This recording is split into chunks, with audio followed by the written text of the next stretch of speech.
Get your hands off that compartment. The flight attendant snaps sharply.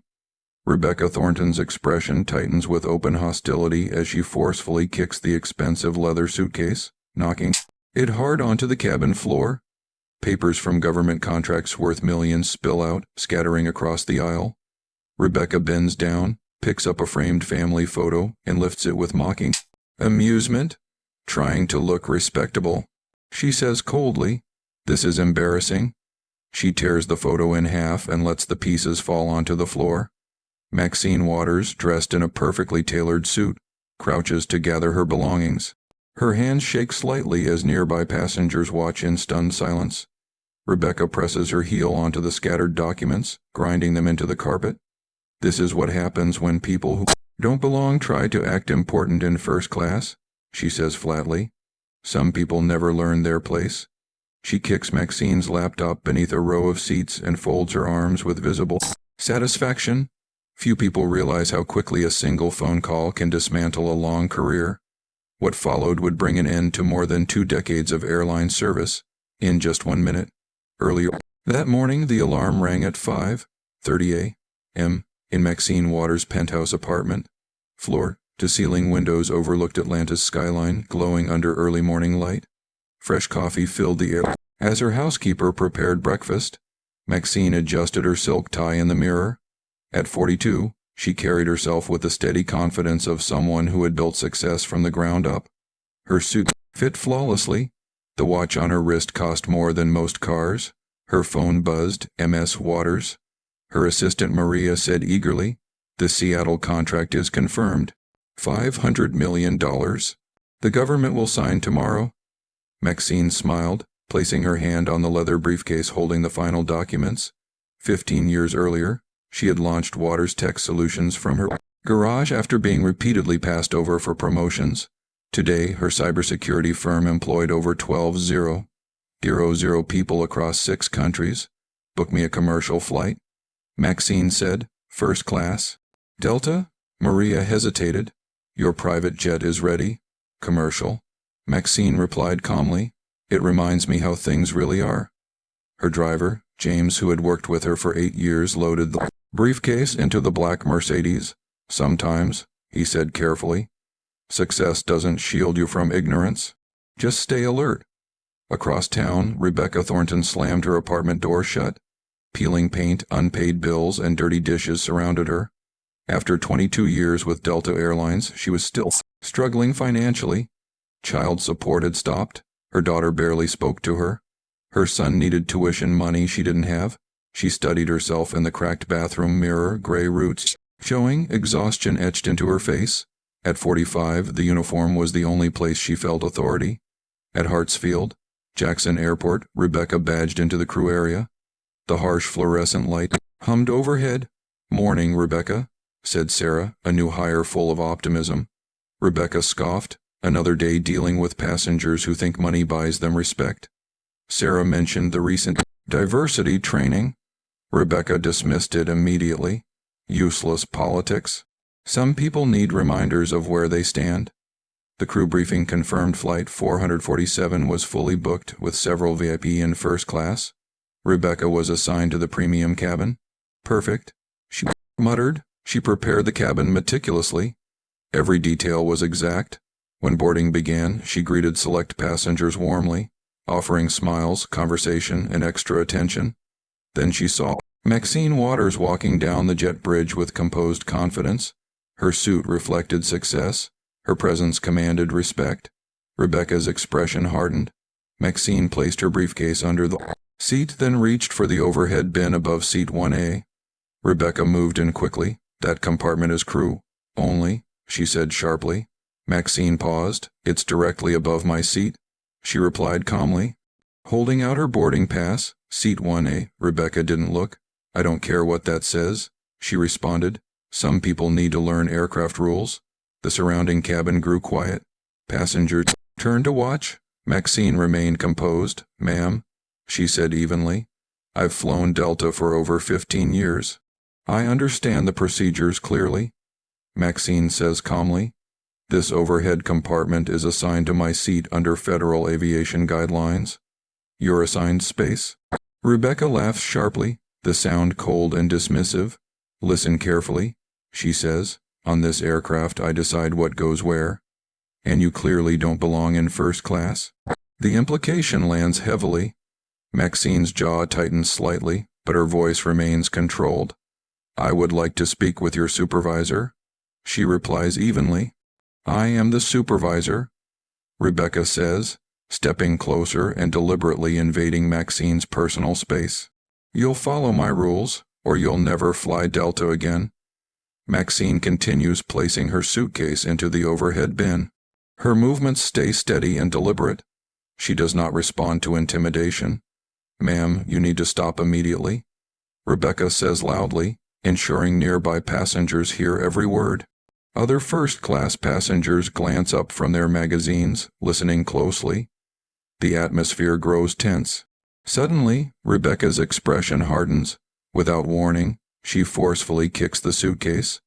The bag crashes to the floor.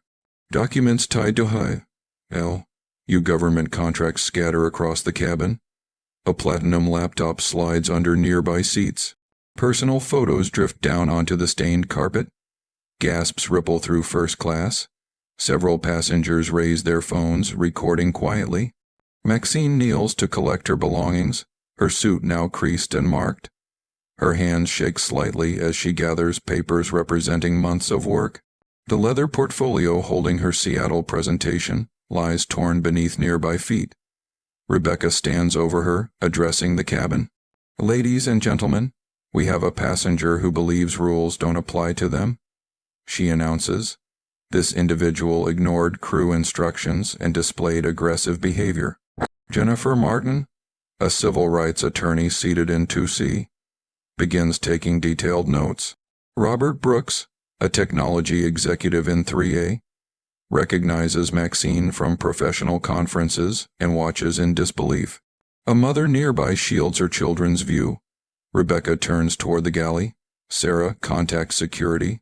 We have a non-compliant passenger. Sarah hesitates, clearly uncomfortable. Still kneeling, Maxine speaks quietly. I was using my designated overhead space according to standard first-class policy. I have not acted aggressively. Do not lie. Rebecca responds sharply. You threatened crew safety.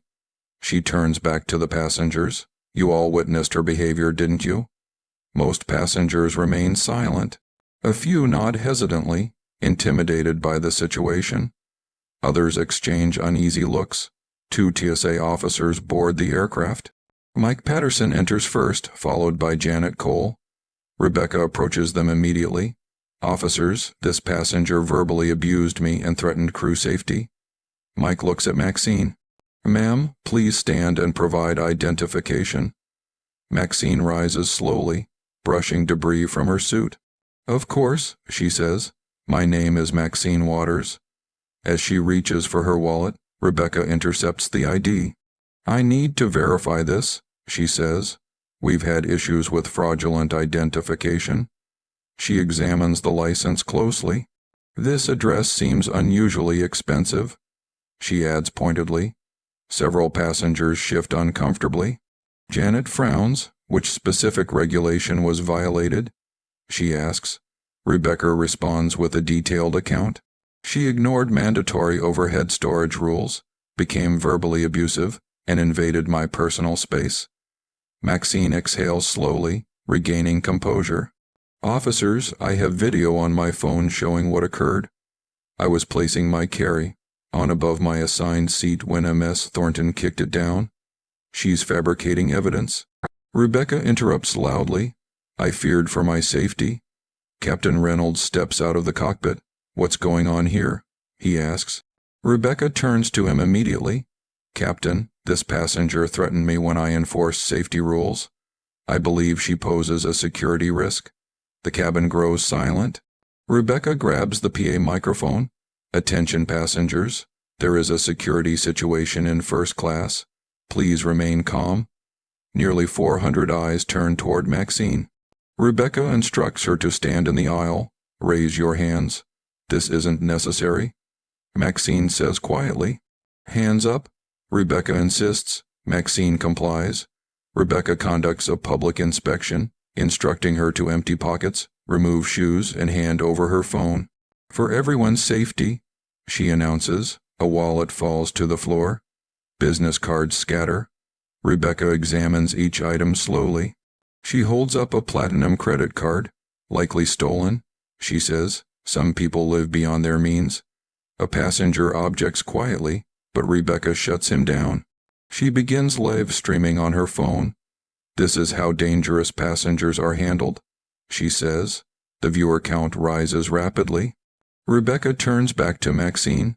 Explain why you think you're above the rules. I was placing my luggage above my purchase seat. Maxine replies steadily.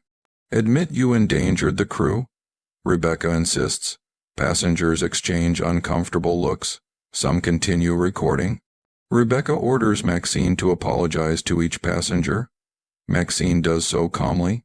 I'm sorry you had to witness this situation.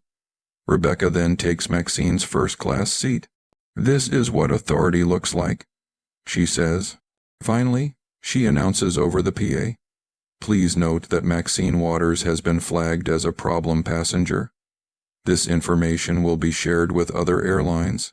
The public announcement feels final, like a formal judgment on Maxine Waters' reputation. Her name echoes through the aircraft, reshaping how she is perceived. Ma'am, Jennifer Martin says calmly. This response seems disproportionate for a luggage issue. Rebecca turns toward the attorney sharply. Are you questioning federal aviation security procedures? She asks.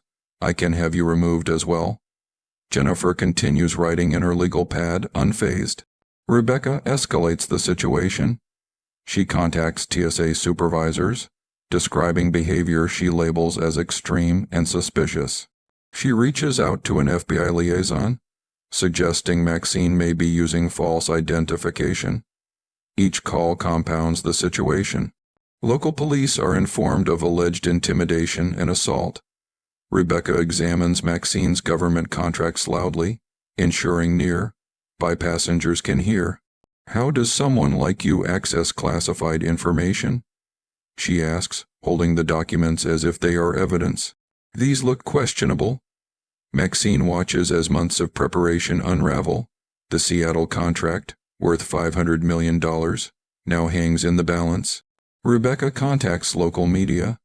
This is Rebecca Thornton from Delta Flight 447. She says urgently, I've identified a potential security threat. Cameras are needed immediately. She presents herself as acting in the public interest, claiming her experience prevented serious harm. She then begins delaying procedures intentionally. Over the PA, she announces, Ladies and gentlemen, this passenger's refusal to cooperate is delaying your flight. Passengers check their watches. Connections are at risk. Tension grows. Rebecca turns toward Maxine. It looks like your meeting won't happen today. She instructs Maxine to call her Seattle contacts within earshot of other passengers. Explain why you won't be there.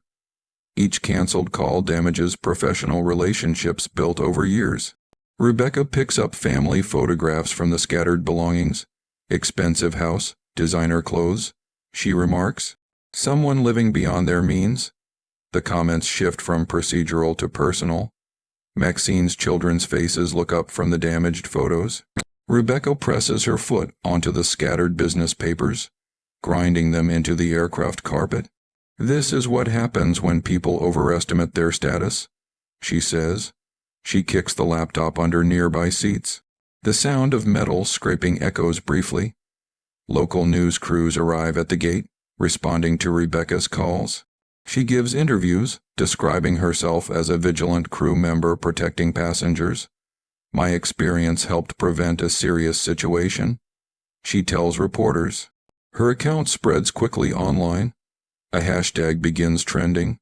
Many accept her version without context. Inside the aircraft, Rebecca continues shaping passenger perception. She implies Maxine is a risk to families on board. Parents pull children closer. Suspicion grows. Rebecca offers travel vouchers to passengers willing to provide statements. Several accept, adding their accounts to her report. Finally, Maxine is placed into an airport wheelchair for transport. She is escorted through the terminal while onlookers record. Gate areas fall silent as she passes. Rebecca announces loudly, "Dangerous individuals are removed for passenger safety." Maxine waits on the terminal floor as paperwork is processed. Her suit creases against the hard surface. Rebecca contacts Maxine's emergency connections, sharing allegations of misconduct. Each call further damages her standing. Delta's supervisors arrive and initially support Rebecca's report. Legal teams prepare documentation. Public relations draft statements framing the situation as preventative action. Rebecca addresses those nearby one last time. "This is what happens when people believe money alone commands respect," she says. "On this aircraft, rules apply to everyone." Her voice rises as she finishes, convinced of her authority. "And I will never allow someone like this to compromise the safety of legitimate passengers." A few passengers applaud. For Maxine Waters, the reaction feels like a public verdict on her reputation. After 2 hours of sustained humiliation, she sits on the cold terminal floor. Her tailored suit is creased and stained. The industrial carpet smells of cleaning chemicals and constant foot traffic. Rebecca stands nearby, composed and confident, continuing her live stream to thousands of viewers praising her actions. Airport security maintains a tight perimeter around Maxine. Their radios repeat warnings about a so-called dangerous passenger. Travelers keep their distance, whispering among themselves. Maxine slowly reaches into her jacket.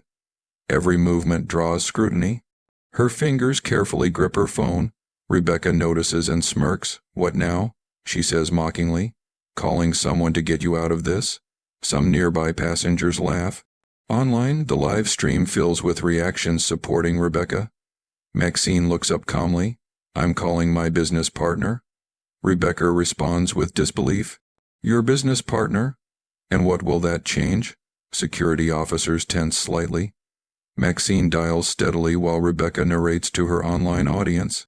Everyone watch. She thinks some imaginary contact will save her. The call connects. "Richard, this is Maxine Waters." Rebecca rolls her eyes for the camera. "Listen to this. I'm currently being detained at Atlanta Airport by your flight crew." The tone of Maxine's voice causes a brief pause. The response comes clearly through the speaker. "Maxine, what's going on? You're our VIP guest today." The terminal falls quiet. Guards exchange looks.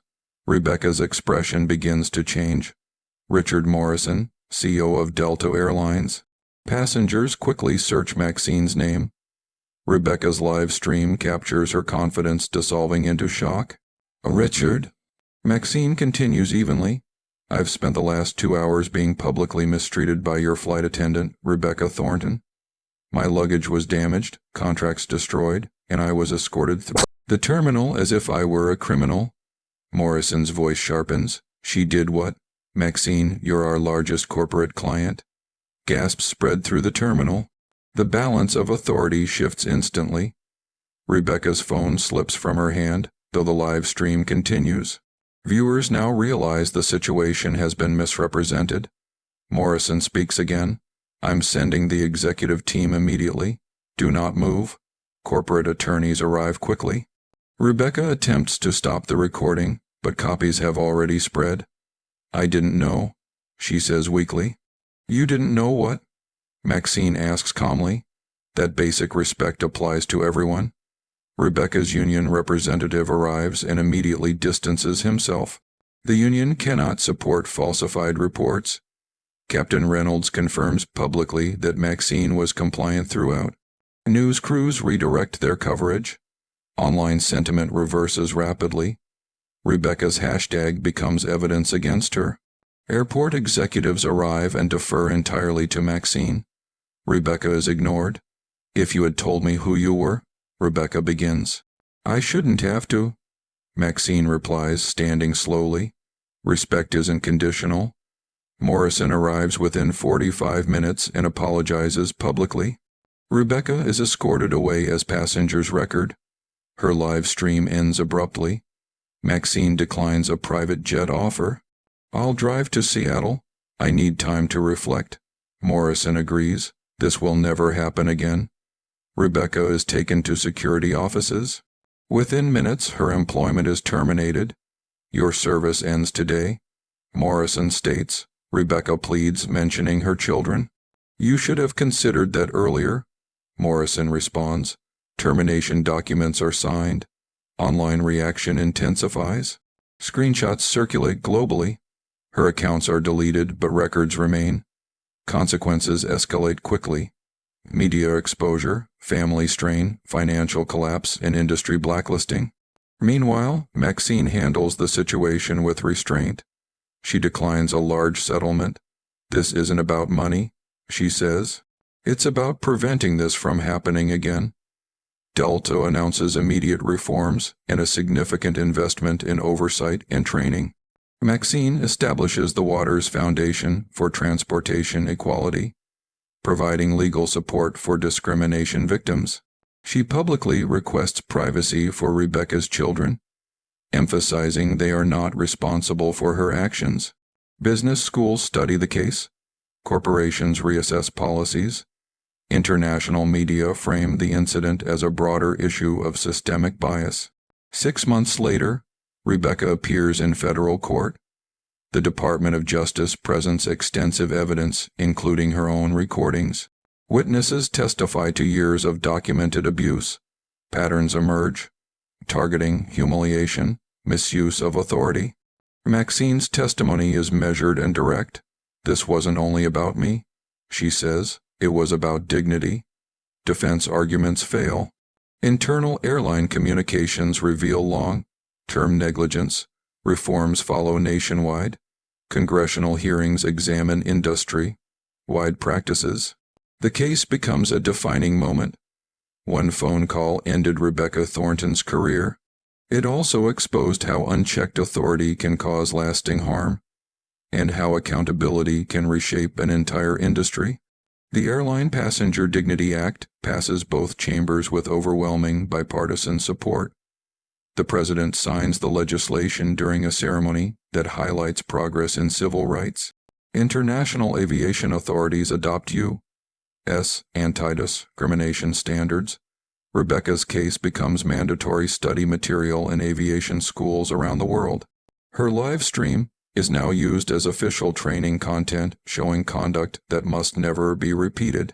Victim impact statements occupy 3 full court sessions. Rebecca's expression remains fixed and emotionless as individuals whose lives were damaged by her actions describe their experiences. The jury deliberates for only 90 minutes before returning unanimous guilty verdicts on all 12 federal charges. Civil rights violations, filing false police reports, conspiracy to deny constitutional rights, every charge is proven beyond reasonable doubt. Judge Williams delivers the sentence with measured authority. Ms. Thornton, your conduct represents one of the clearest examples of service industry discrimination this court has seen. Your own live broadcast documented intentional racial targeting that reflects poorly on our nation. Rebecca is sentenced to 3.5 years in federal prison, close to the maximum allowed. This is followed by 7 years of supervised probation.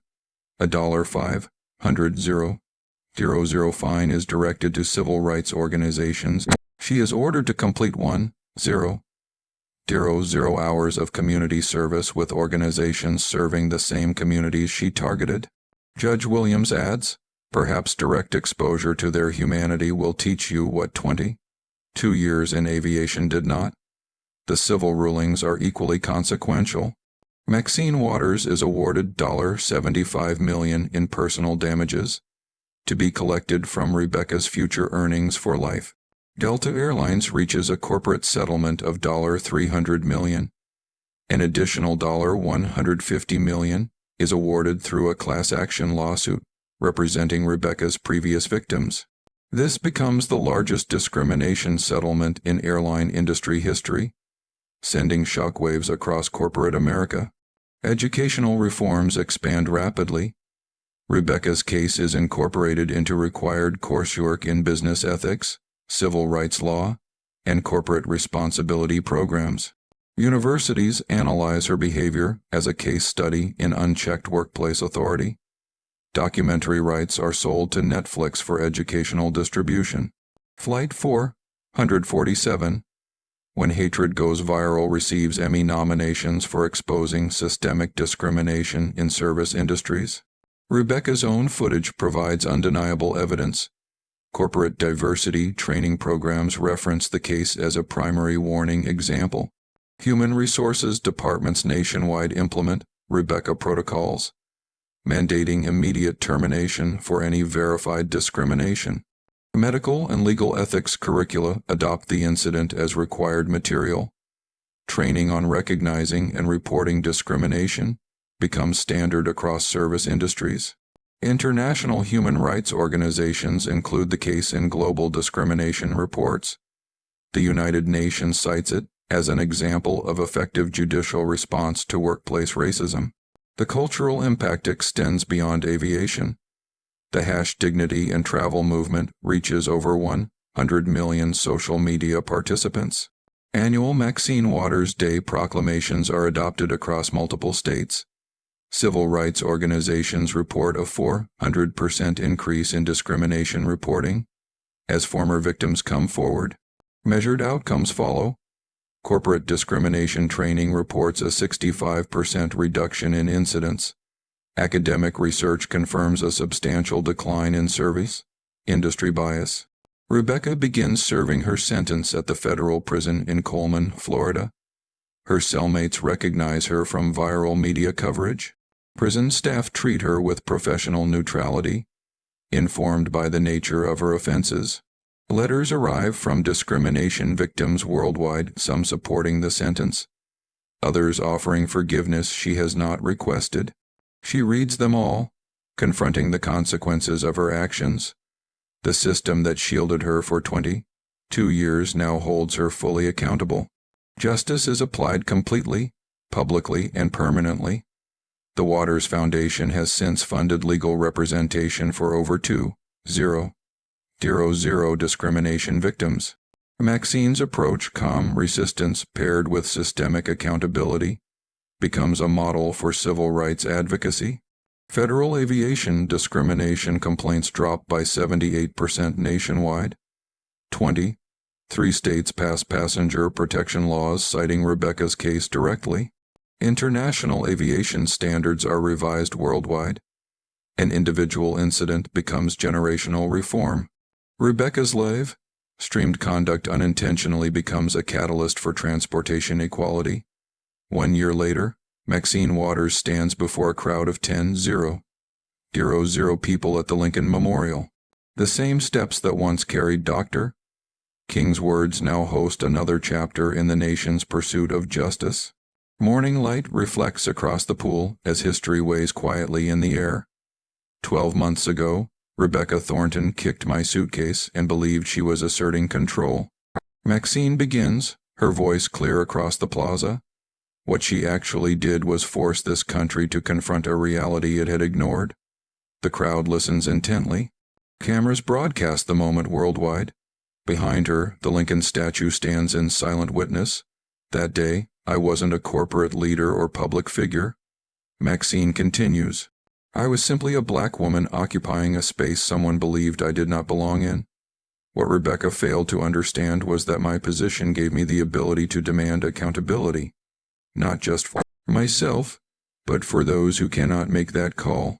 Reflecting on months spent listening to discrimination victims, Maxine continues, dignity is not about suppressing anger. It is about directing it toward lasting change. The Waters Foundation has now transformed lives nationwide. Over 2,000 individuals have received legal representation they could not previously afford. Corporate institutions now recognize the financial and reputational consequences of unchecked bias. Rebecca spent over 2 decades mistreating passengers who looked like me.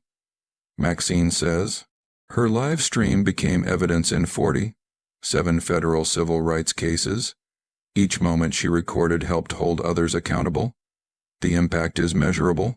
Aviation discrimination complaints have declined by 78%. Corporate training programs report a 65% reduction in incidents. Public accountability replaced the silence her victims endured. Rebecca Thornton continues serving her sentence at Coleman Prison, earning minimal wages, which are garnished toward the $75 million judgment. Maxine pauses, allowing the weight of accountability to settle. This was never about destroying one individual, she explains. It was about exposing a system that protected discriminatory behavior for decades. The reforms continue to expand. International aviation bodies adopt American bias prevention standards. 20. 3 states enact passenger protection laws. Congressional legislation strengthens traveler protections. Here is what matters. Maxine states firmly. Rebecca's live stream reached over 200 million viewers. Every person who documented what they saw became part of the justice that followed. Educational initiatives continue growing. Business schools require the case in ethics courses. Medical and legal programs use it as a warning example. Children's books now teach dignity under pressure using Maxine's response as a model. This was never about one flight attendant, she emphasizes. It was about a system that allowed discrimination to continue unchallenged. Rebecca's live stream attempted to prove that money cannot buy respect. On that point, Maxine agrees. Respect cannot be purchased, but resources can fund investigations, support victims, and build protections for those who follow. The call to action is direct. If you witness discrimination, document it. Your evidence may protect someone's future. She encourages viewers to share the story, speak openly, and support ongoing civil rights work through the Waters Foundation. The #Dignity and Travel movement continues to grow. Since the incident, over 2,000 airline employees have been terminated for discriminatory conduct. Corporate settlements exceed $1.2 billion. 34 states now require bias training for transportation workers. Maxine concludes with measured reflection. When Rebecca broadcast my humiliation, how many people watched without questioning it? And how many remain in positions of authority today, waiting to repeat it? The questions remain unanswered, hanging as a challenge. But when you encounter injustice, she finishes, will you record it, confront it, or remain silent? Applause fills the memorial grounds. Phones record, messages spread, and the impact continues. That single phone call did not just end a career. It launched a movement, one committed to ensuring dignity is never determined by race, status, or power. The choice, Maxine reminds us, belongs to everyone watching.